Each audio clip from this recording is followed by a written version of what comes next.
Tina. Karamevye. Biteze. Ko ndiye ufite imyeyo miremire. Kandi uri umwana usije gukubura hano mu itapi kandi. Ugiye kwikubuza no se? Abantu b'abaturage rwose.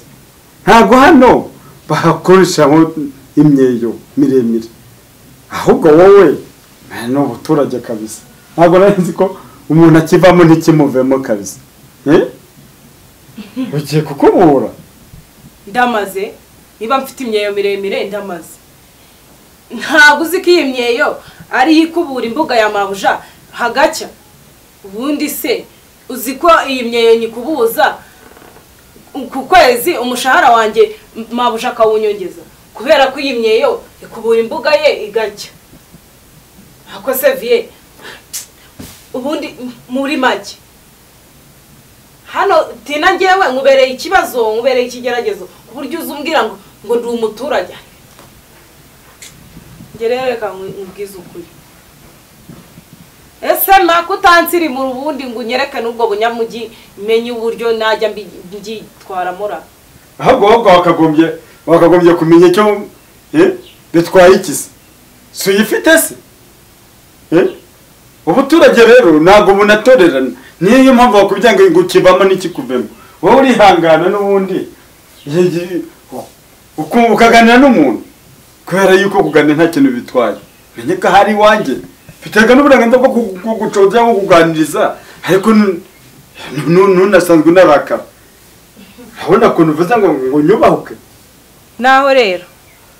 Ubundi subwo twaba tuganira ikira.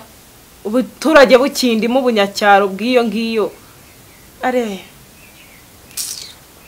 Yenyeberwa mana. Sinzi uziko mutubonamo mukatubonamo nk'injiji.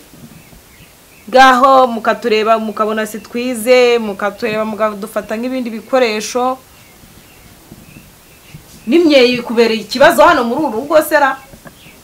Ahikubura hose haramaze. Byose birakureba. Bimenwa na mabuja ubona imbuga yikeye. Naho ibyimye ubundi bubyitoramo mu biki. Ntabwo hagamenya atari cyo kibazo. Nyatashya kibazo ahubwo ndabona ufite ibindi niba mvuze ngo uganiriza ntufite miremire. Buri se ubona wo tari umwana ibyimyeyo. Mvuze ngo ufite miremire urumva ari ikibazo. Kurarakaye ni kandi nuko mwana abanya kuntu mvuze ra n'ikinyarwanda ntabwo ari ikibazo rwose. Nta nubwo uri umwana. Urumva kuntu hari ntamukanyara. Anje nuko nyine misenshyira mu kinyira nyendo nge nakagarura ariko ubundi ndabona ukaze shaka kuba karabanye na banyirasenge buriya nyira iyo umuntu abanye na nyirasenge akabana na nyebanye na wa cyakora kuvuza ikinyarwanda cyangwa n'abasaza takubonye ntabwo woroshye kabisa.